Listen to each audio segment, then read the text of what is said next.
This wasn't supposed to be this kind of story. I mean, a couple years ago, Brazil was a global superstar. From 2004 to 2010, it averaged 4.5% growth.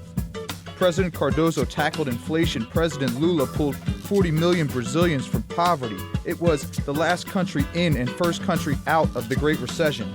In 2007, it found one of the greatest oil reserves on the face of the earth. The Olympics were coming. The World Cup was coming. God was Brazilian. And now where are we?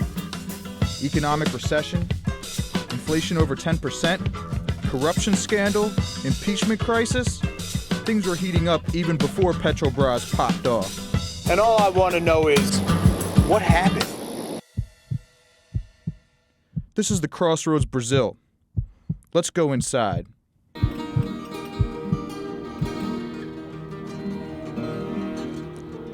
Brazil faces many crossroads: political, corruption, social. But the best entry point for our story is economics.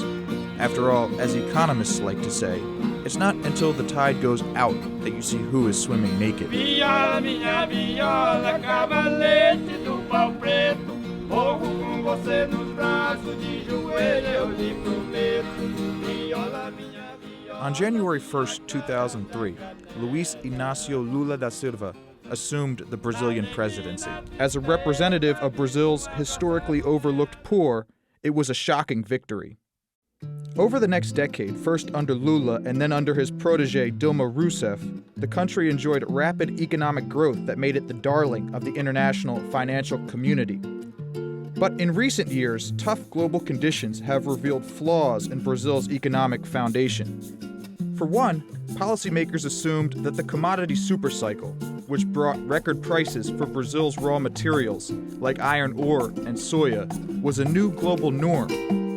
I spoke with Alexander Schwartzman, director at the Central Bank of Brazil during the Lula administration. Had gone. I mean, the problems were still there. We knew it, and we knew that the way that Social Security is set up in Brazil, it's unsustainable. But people figure, oh, no, what? And tax collection is going up. The model was also based heavily on consumption, getting people to buy stuff, as opposed to savings or investment. So let's say that during the boom years, 20 million families bought their first refrigerator, television, or car. That's great and that creates real growth, but the problem is, it's kind of a one-time thing. Now the tide has gone out. Export prices have collapsed, and Brazil's economy has slipped firmly into recession. So what's it been swimming with?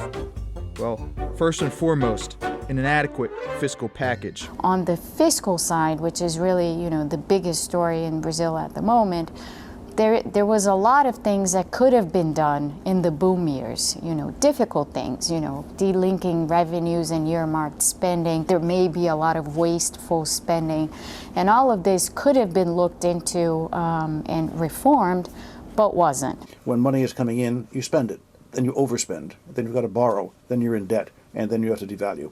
And that is the case of Brazil, unfortunately. Some of Brazil's spending goes to very successful anti-poverty programs such as Bolsa Familia. But this is not what causes the pork in the budget. Arminio Fraga is perhaps the leading opposition economist. The bulk of the money that is being spent, I think is sadly not as progressive from a social standpoint as these programs. A lot of these are subsidies for businesses that really don't need subsidies.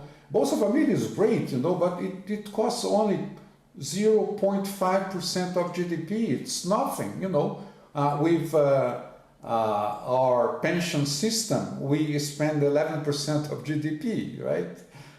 This is what Belgium spends, You only going to be able to, face and overcome poverty and so on if the economy becomes more efficient.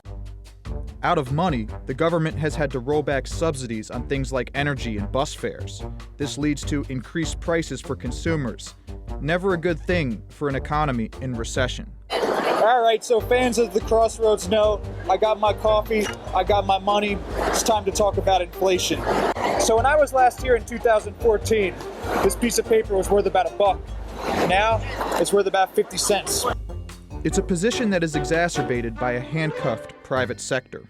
Very costly to do business in Brazil, right? There are a lot of different rules, the loopholes, tax code is very complex, very high interest rates. Bureaucracy, terrible tax system, terrible labor laws, all those things really work together. And also a process where Brazilian companies are favored by the government over foreign companies. With high tariffs, Brazil remains relatively closed off to global trade. Without international competition, Brazilian products can be both overpriced and of poor quality. Isolated from new trade deals, it is increasingly reliant on China as a partner. You have this terrible combination of a very deep recession, rising unemployment, rising inflation. The so-called vulnerable middle class in Brazil is really at risk. The fear is that in 2 years or 3 years, you could undo a lot of this very good legacy. And here we arrive at the crux of the issue. Policy solutions exist to the economic problems, but if Brazil's economy is at the crossroads, its government is falling off the track.